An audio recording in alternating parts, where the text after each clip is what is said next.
노인네 진짜 말도 안 통해. 어머니 솔직히 말해보세요. 허리 아프다는 거 다 핑계죠? 손주 봐주기 싫으니까 그렇게 이기적으로 나오는 거잖아요? 그렇게 생각하고 있었구나. 꾀병 부린다고?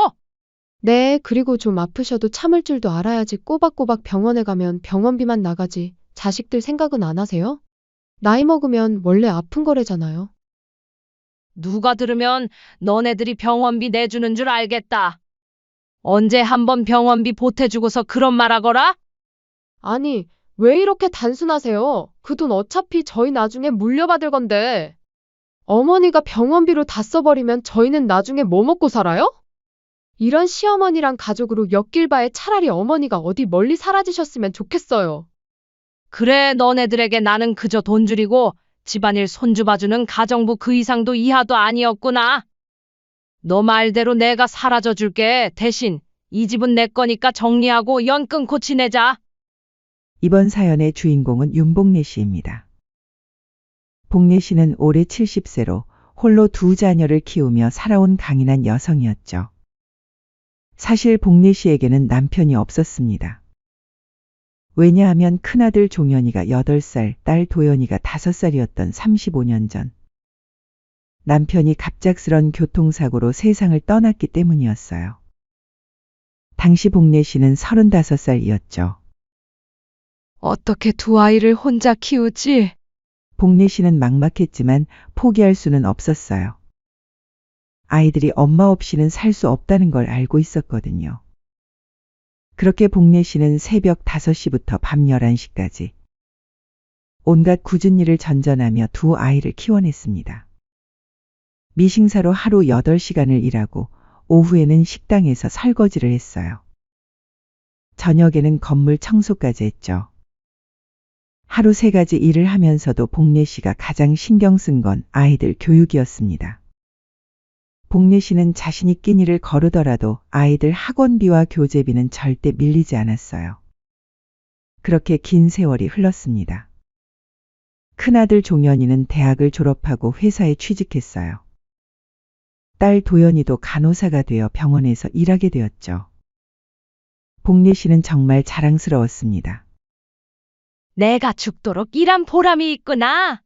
하지만 복래 씨의 시련은 여기서 끝나지 않았어요. 아들 종현이가 30대 후반이 되어 결혼을 하고 사업을 시작했는데 큰 실패를 하게 된 거였거든요. 종현이는 친구와 함께 작은 카페를 창업했다가 그 당시 코로나19로 인해 손님이 급감하면서 막대한 빚을 지게 되었습니다. 금액이 무려 2억 3천만 원이었어요. 종현이는 어느 날 복래 씨를 찾아와 무릎을 꿇고 말했습니다. 엄마, 제가 정말 잘못했어요. 사업이 완전히 망했어요. 빚쟁이들이 매일 집으로 찾아와서 민정이랑 아이가 무서워해요. 복래 씨는 아들의 얼굴을 보니 마음이 아팠어요. 종현이의 얼굴은 완전히 초췌해져 있었거든요. 며느리 민정이도 아이를 안고 울고 있었죠. 어머니, 도와주세요.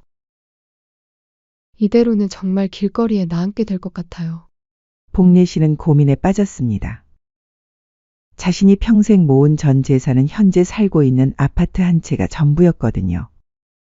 복래 씨는 며칠 밤을 새우며 고민했습니다. 하지만 결국 결정을 내렸어요. 좋다. 엄마가 집을 담보로 대출받아서 빚을 다 갚아주마. 복래 씨는 자신의 집을 담보로 2억 3천만 원을 대출받아 아들의 모든 빚을 깨끗하게 정리해줬습니다. 그리고 아들 가족이 전셋집에서 불안하게 살 것을 걱정해서 자신의 집으로 들어와 함께 살자고 제안했어요. 종현아, 민정아, 이제 걱정하지 말고 우리 집에서 같이 살자. 처음에 며느리 민정이는 정말 고마워했습니다. 어머님, 정말 죄송해요. 어떻게 이런 큰 도움을 주시는지. 민정이는 눈물까지 흘리며 복래 씨의 손을 붙잡았어요. 평생 효도하며 살겠어요. 정말 감사합니다. 아들 종현이도 마찬가지였죠. 엄마, 정말 고맙습니다. 제가 꼭 성공해서 빚도 갚고 엄마한테 효도할게요. 그렇게 아들 가족은 복래 씨의 집으로 들어왔습니다. 처음 몇 달은 정말 평화로웠어요. 며느리 민정이는 집안일도 열심히 도와주고 복례 식기 안마도 해드렸죠. 어머님, 평생 고생만 하셨는데 이제는 편히 쉬세요. 아들 종현이도 새로운 직장을 구해서 열심히 다녔어요. 5살 난 손자 지훈이도 할머니를 무척 따랐죠. 할머니야, 할머니랑 같이 자고 싶어요. 복례 씨는 정말 행복했습니다. 아, 이런 게 진짜 가족이구나. 내가 힘들게 산 보람이 있네. 하지만 이런 평화로운 시간은 오래가지 않았어요. 함께 산 지 6개월 정도 지나면서 며느리 민정이의 태도가 조금씩 변하기 시작했거든요. 처음에는 미묘한 변화였습니다. 예를 들어 복례 씨가 설거지를 하려고 하면 민정이가 말했어요. 어머님, 제가 할게요. 어머님은 지훈이만 봐주세요. 언뜻 들으면 효부의 말 같았지만 실제로는 복례 씨에게 육아를 전담시키는 거였죠. 그 다음엔 이런 말을 했어요. 어머님, 어차피 집에 계시니까 빨래도 좀 해주시면 안 될까요? 제가 직장 다니느라 정말 바빠서 너무 힘들어요. 그러면서 민정이는 집안일을 하나둘씩 복례 씨에게 맡기기 시작했습니다. 처음에는 손자 지훈이 돌보기, 그 다음은 빨래와 청소, 그리고 나중에는 요리까지 모두 복례 씨의 몫이 되었어요. 복례 씨는 70세의 나이에 새벽 6시에 일어나서 손자 아침밥을 챙기고 어린이집에 데려다주고 장보기와 청소, 빨래까지 모든 집안일을 혼자 했습니다. 며느리 민정이는 직장에서 돌아와도 소파에 누워서 핸드폰만 보고 있었어요. 복례 씨가 조금이라도 힘들다는 표현을 하면 민정이는 이렇게 말했습니다. 어머님, 저희 나가서 일하는 동안 집안일 정도는 해주셔야죠. 다른 집 시어머니들은 다 그렇게 하세요. 복례 씨는 서운했지만 참았어요. 하지만 며느리의 요구는 점점 더 과해졌습니다. 어느 날 민정이가 복례 씨에게 말했어요. 어머님, 지훈이 학원비가 부족해서 30만 원만 도와주실 수 있을까요? 그런데 그게 시작이었습니다. 어머님, 이번 달 생활비가 좀 부족해요. 어머님, 지훈이 옷 좀 사주시면 안 될까요? 어머님, 제가 직장에서 회식이 있는데 용돈 좀. 복례 씨는 자신의 적은 연금으로 생활비까지 보태주게 되었어요. 그러면서도 집안일은 여전히 복례 씨의 몫이었죠. 복례 씨가 조금이라도 불편해하는 기색을 보이면 민정이는 대놓고 짜증을 냈습니다. 어머님, 그럼 저희 나가서 살까요? 어차피 집도 어머님 거니까. 저희가 여기 있는 게 불편하시면 말씀하세요. 복례 씨는 이런 말을 들을 때마다 가슴이 아팠어요. 하지만 참았습니다. 아들과 손자를 생각해서요. 다행히 딸 도연이와 사위 기석이만큼은 복례 씨를 변함없이 챙겨줬어요. 도연이는 일주일에 한 번씩 복례 씨를 찾아와서 안부를 물었죠. 엄마, 많이 힘드시죠? 제가 도와드릴 것 없어요? 사위 기석이도 복례 씨께 정말 잘했어요. 장모님, 몸은 괜찮으세요? 병원 검진은 정기적으로 받으시고 계시죠? 기석이는 복례 씨의 병원비도 항상 챙겨드렸어요. 복례 씨는 도연이 부부가 올 때만큼은 정말 행복했습니다. 그래, 이런 게 진짜 자식이지? 반면에 아들 종현이는 집에서도 복례 씨에게 별로 관심이 없었어요. 회사에서 돌아와서는 민정이와 함께 방에 들어가 버리고 복례 씨와 대화하는 시간도 거의 없었죠. 그렇게 아들 가족과 함께 산 지 1년이 지난 어느 일요일이었습니다. 복례 씨는 평소처럼 손자 지훈이를 돌보고 있었어요. 아들과 며느리는 늦잠을 자고 있었고 복례 씨는 새벽 6시에 일어나서 지훈이 아침밥을 챙겨주고 있었죠. 할머니, 나 장난감 꺼내고 싶어요. 지훈이가 거실 장롱 위에 있는 큰 레고 박스를 가리키며 말했어요. 복례 씨는 의자를 가져다 놓고 조심스럽게 올라가서 장난감을 꺼내주려고 했습니다. 그런데 그때였어요. 장롱 위에 있던 무거운 이불 보관함이 갑자기 기울어지면서 복례 씨 쪽으로 넘어진 거였죠. 아, 복례 씨는 그 무거운 보관함을 피하려다가 의자에서 떨어졌어요. 등 뒤로 뚝 하는 무서운 소리가 났습니다. 복례 씨는 그 자리에서 일어날 수가 없었어요. 허리에 극심한 통증이 몰려왔거든요. 복례 씨는 바닥에 누워서 신음했지만 아들과 며느리는 방에서 자고 있어서 들리지 않았어요. 지훈이만 무서워하며 울고 있었죠. 할머니 왜 그래요? 일어나요. 그제야 아들 종현이가 방에서 나왔어요. 엄마, 지금 몇 시인데요? 일요일 아침 대바람부터 왜 이렇게 시끄럽게 해요? 종현아, 방금 허리를 다친 것 같구나. 병원에 가야 할 것 같아. 에이, 그냥 좀 쉬시면 나아질 거예요. 저는 어제 야근해서 너무 피곤해요. 원래 나이 들면 아프잖아요. 또 괜히 병원 가면 돈만 많이 나가죠. 복례 씨는 믿을 수 없었어요. 정말 심각하다고. 허리에서 뚝 소리가 났어. 엄마, 정말 많이 아프세요. 일어날 수가 없어. 병원에 가야겠어. 그런데 종현이가 한 말은 복례 씨의 가슴을 아프게 했어요. 오늘 조금 있다 민정이랑 약속이 있거든요. 여기 택시비 드릴 테니까 택시 타고 다녀오세요. 복례 씨는 말문이 막혔습니다. 그때 며느리 민정이도 방에서 나왔어요. 어머님, 무슨 일이에요? 이렇게 시끄럽게. 복례 씨가 상황을 설명하자 민정이는 휴대폰을 보며 말했어요. 어머님 혹시 입원하시는 거 아니죠? 내일부터 또 지훈이 봐주시고 집안일도 해주셔야 하는데. 복례 씨는 허리 아픔보다 마음이 더 아팠어요. 자신이 다쳤는데도 집안일 걱정만 하는 며느리를 보니 서러웠거든요. 결국 복례 씨는 혼자 병원에 갔습니다. 응급실에서 CT를 찍어보니 의사 선생님이 심각한 표정을 지었어요. 허리 디스크가 심하게 터져서 신경을 압박하고 있어요. 즉시 수술하지 않으면 하반신 마비가 올 수도 있습니다. 복례 씨는 깜짝 놀랐어요. 수술이요? 네, 응급수술이 필요해요. 보호자 연락처를 알려주세요. 복례 씨는 떨리는 손으로 아들 종현이에게 다시 전화를 걸었어요. 종현아, 엄마가 지금 병원에 있는데 수술을 해야 한대. 네? 수술이요? 갑자기요? 응급수술이래. 빨리 와줄 수 있을까? 전화 너머로 종현이의 한숨 소리가 들렸어요. 엄마, 아까 말씀드렸잖아요. 지금 정말 바빠요. 중요한 약속이 있어서. 제가 대신 민정이를 보낼게요. 민정이가 가면 되죠? 복례 씨는 허탈했어요. 수술 동의서에 사인해야 하는 급한 상황인데 아들은 약속이 더 중요하다는 거였어요. 그런데 며느리 민정이는 아예 오지도 않았어요. 복례 씨가 기다리고 있는데 민정이에게서 문자가 왔어요. 어머님, 죄송해요. 지훈이 갑자기 열이 나서 병원 못 갈 것 같아요. 수술 잘 받으시고 언제 퇴원하시는지 꼭 알려주세요.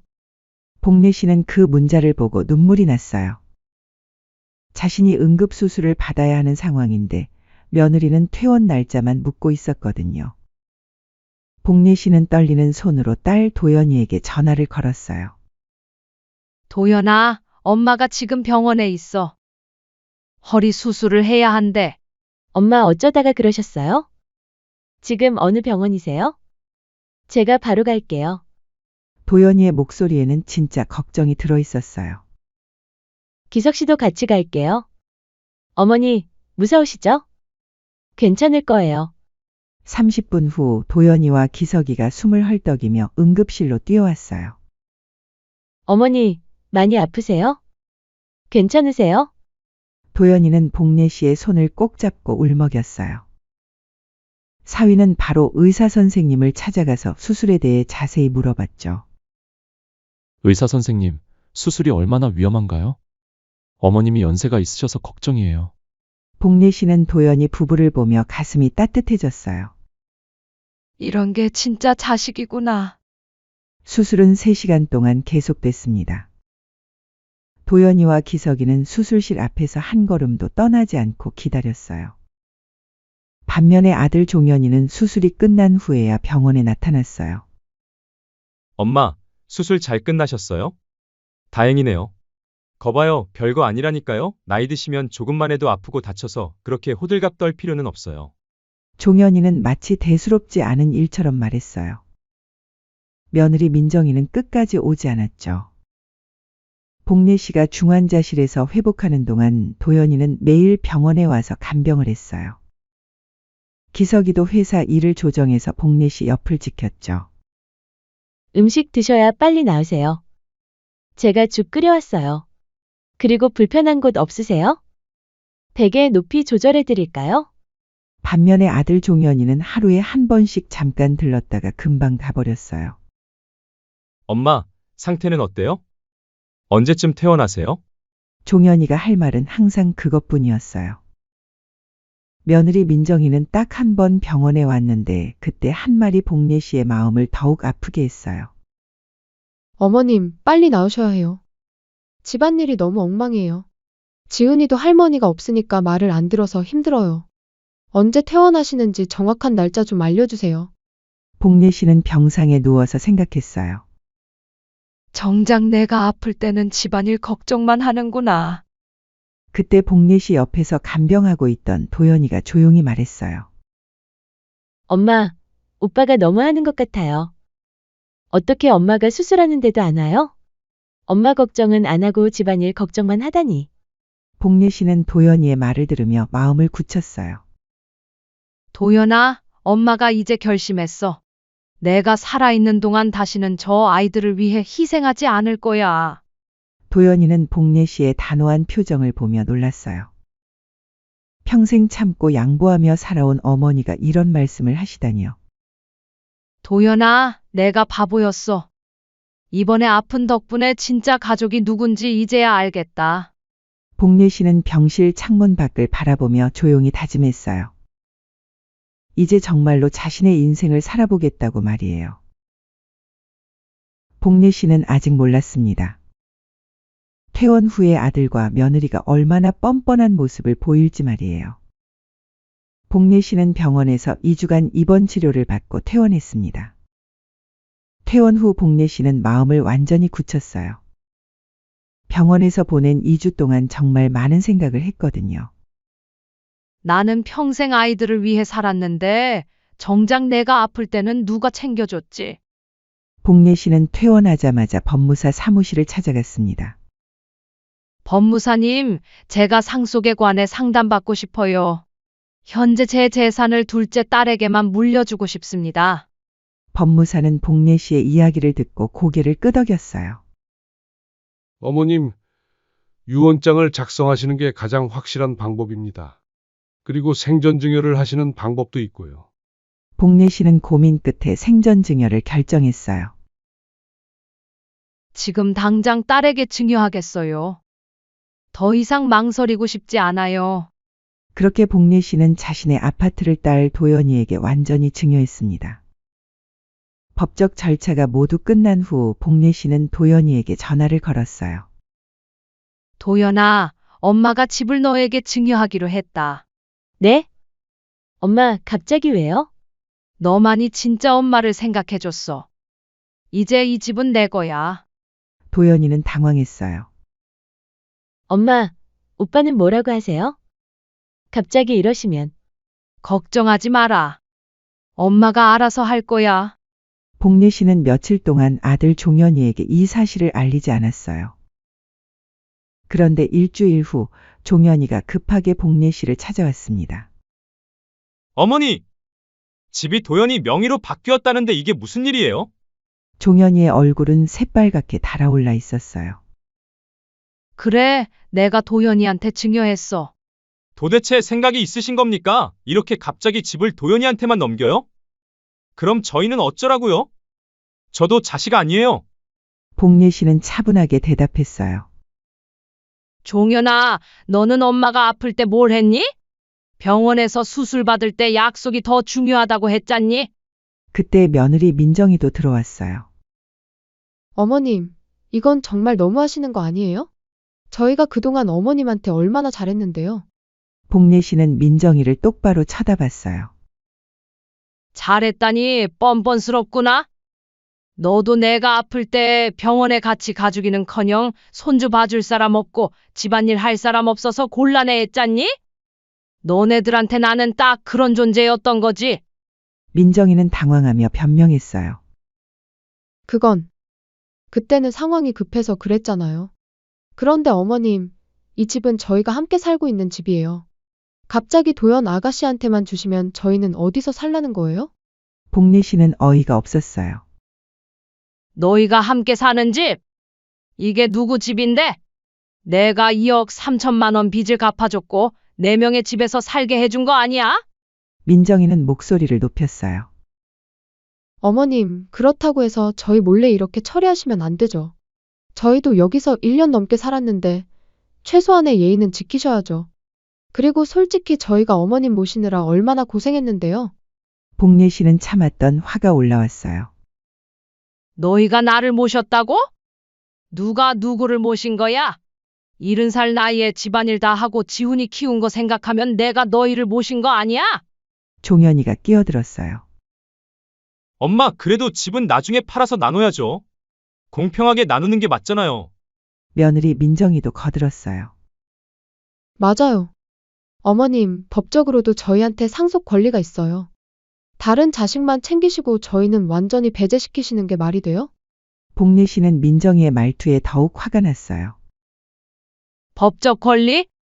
너는 이 집에 무슨 권리가 있다고 그래? 내 재산을 누구한테 줄지는 내가 정하는 거야. 며느리 민정이는 오히려 당당하게 맞섰어요. 어머님, 저희도 여기서 함께 살면서 어머님을 돌봤잖아요. 그런데 갑자기 쫓아내시는 거예요? 이건 너무 일방적이에요. 저희 입장은 전혀 생각 안 하시는 거네요. 너 말이다. 맨날 첫날 시어머니 부려먹을 생각만 하고 심지어는 아파서 수술할 때도 부려먹을 궁리만 했잖니? 자식이 부모한테 도와달라고 한 게 그렇게 안 입고 오세요? 그리고 제 입장에서 제 엄마도 아닌 다 늙은 노인네랑 같이 상권만 해도 모신 거 아닌가요? 어머니 입장에서도 활기 돌고 좋았으면서 왜 이제 와서 그래요? 뭐라고? 말 다 했니? 그게 그렇게 힘들었으면 너네들이 나가서 살면 되잖니? 합가해서 같이 사는 게 너네만 힘든 줄 아니? 나도 힘들다. 아우, 노인네 진짜 말도 더럽게 안 통하네. 어머님도 저희랑 같이 살게 된 덕분에 손자보는 재미로 사셨잖아요. 서로 도움이 된 거 아니에요? 복례 씨는 이제 완전히 화가 폭발했어요. 서로 도움이 됐다고? 내가 너희한테 무슨 도움을 받았다고? 2억 넘는 빚 갚아주고 집까지 내어주고 70살에 애까지 키워줬는데 민정이는 더욱 당당했어요. 어머님, 그런 식으로 따지시면 저희도 할 말 있어요. 저희가 어머님과 함께 살면서 얼마나 불편했는지 아세요? 매일 어머님 눈치 보면서 살아야 했고요. 친구들도 초대 못하고 제대로 된 신혼생활도 못했어요. 지은이도 할머니만 따르고 엄마는 무시하게 됐고요. 복례 씨는 민정이의 말을 듣고 어이가 없어서 웃음이 나왔어요. 빚쟁이한테 쫓길 때는 언제고 이제 와서 불편했다고? 물에 빠진 사람 구하니까 보따리 내놓으라는 격이구나. 종현이가 끼어들었어요. 엄마, 그때와 지금은 상황이 다르잖아요. 저희도 이제 안정됐고 독립할 능력도 생겼어요. 그런데 엄마가 갑자기 집을 도연이한테만 주시니까 당황스럽죠. 어머님, 현실적으로 생각해보세요. 저희는 어머님과 함께 살면서 직접 모실 수 있는데 나중에 어머님이 더 나이 드시면 누가 돌봐드릴 건데요? 도연 아가씨가 매일 와서 간병해드릴 수 있어요? 복례 씨는 민정이의 계산적인 말투에 완전히 질려버렸어요. 나중에 내가 나이 들면 너희가 돌봐준다고. 내가 수술할 때는 집안일 걱정만 하더니 이제는 간병해준다고. 지나가던 개가 웃겠구나. 민정이는 뻔뻔하게 대답했어요. 그때는 갑작스러운 일이라 당황했던 거예요. 평상시에는 저희가 잘 모셨잖아요. 어머님도 인정하셔야죠. 저희가 없으면 외로우실 거예요. 복례 씨는 이제 한계에 다다랐어요. 듣기 싫다. 그냥 나가거라. 이제 더는 너희와 엮이지 않을 거니까. 내가 바보였어. 너희 같은 애들을 위해 평생을 살았다니? 종현이는 당황했어요. 엄마, 진정하세요. 우리가 좀 흥분해서 그랬어요. 하지만 복례 씨는 돌아서지 않았어요. 나가라고 했어. 당장 짐 싸서 나가. 민정이는 오히려 웃으면서 말했어요. 좋아요. 나갈게요. 하지만 어머님도 후회하실 거예요. 저희 없으면 이 큰 집에서 혼자 얼마나 외로우실 건데요. 손자 지훈이도 못 보시게 되고요. 복례 씨는 문을 활짝 열어젖혔어요. 그건 내가 알아서 할 테니까. 당장 나가거라. 너희 같은 애들은 내 자식도 아니야. 종현이와 민정이는 결국 짐을 싸서 나갔어요. 나가면서도 민정이는 중얼거렸죠. 정말 고집센 시어머니를 만났네. 나중에 후회하실 텐데. 저희한테 다시 돌아오라고 하셔도 이제 안 올 거예요. 하지만 복례 씨는 전혀 후회하지 않았어요. 오히려 마음이 시원했거든요. 그날 밤 복례 씨는 딸 도연이에게 전화를 걸었어요. 도연아, 종현이랑 민정이가 나갔어. 네? 엄마, 무슨 일이에요? 복례 씨는 오늘 있었던 일을 차근차근 설명했어요. 도연이는 화가 났어요. 어머니를 돌봤다고요? 정말 뻔뻔하네요. 엄마 혼자 계시면 외로우시겠어요. 제가 자주 올게요. 복례 씨는 도연이의 말을 들으며 마음이 따뜻해졌어요. 하지만 복례 씨는 아직 몰랐어요. 아들 부부가 포기하지 않고 더 큰 복수를 계획하고 있다는 사실을 말이에요. 아들과 며느리가 나간 후 복례 씨는 처음으로 진짜 평화로운 시간을 보냈습니다. 1년 넘게 70살 나이에 새벽 6시부터 일어나서 집안일과 육아에 시달렸던 복례 씨에게는 정말 꿈만 같은 시간이었어요. 복례 씨는 오전 8시에 일어나서 여유롭게 커피를 마시며 아침을 시작했어요. 아무도 재촉하지 않고 아무도 눈치 주지 않는 자유로운 아침이었죠. 딸 도연이는 일주일에 2~3번씩 복례 씨를 찾아왔어요. 엄마, 많이 외로우시죠? 전혀 안 외로워. 오히려 이렇게 편한 게 처음이야. 복례 씨는 정말 그렇게 느꼈어요. 도연이는 올 때마다 복례 씨가 좋아하는 반찬들을 만들어 와서 냉장고를 가득 채워줬어요. 사위 기석이도 복례 씨 건강을 항상 챙겨줬죠. 장모님, 병원 검진은 정기적으로 받으세요. 제가 모시고 갈게요. 복례 씨는 도연이 부부와 함께 있을 때 진짜 행복함을 느꼈어요. 그런데 복례 씨가 평화롭게 지낸 지 한 달쯤 지났을 때였어요. 갑자기 아들 종현이에게서 전화가 왔습니다. 엄마, 저예요. 종현이의 목소리는 완전히 풀이 죽어 있었어요. 왜 전화했니?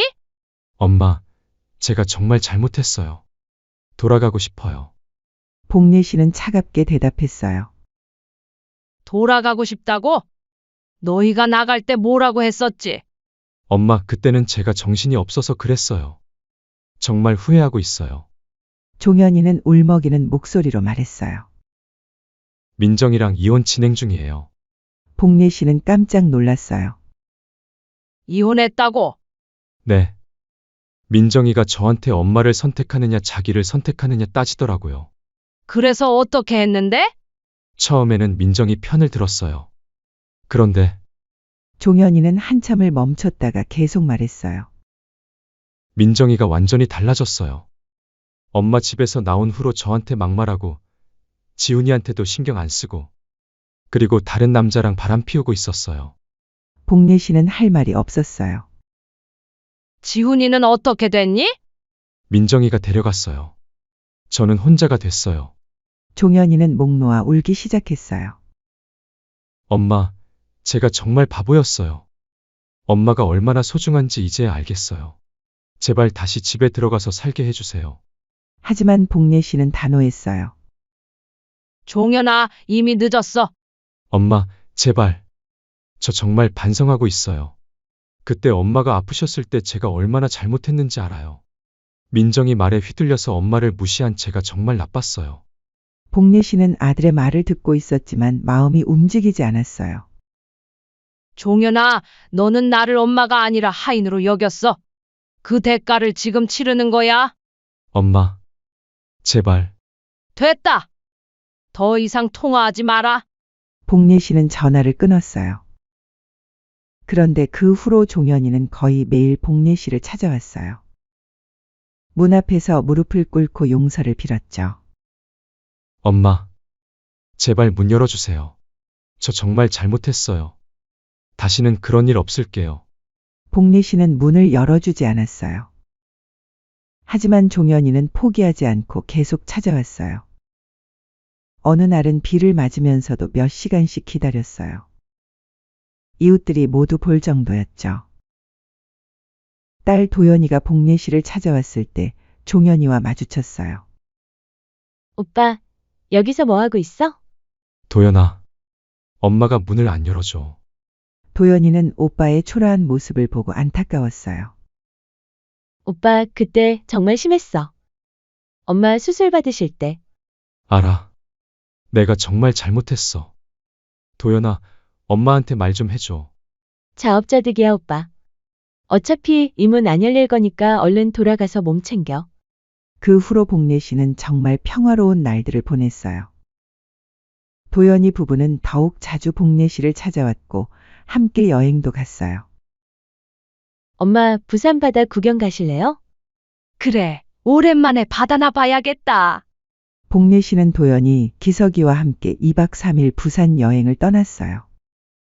바다를 바라보며 복례 씨는 정말 행복했습니다.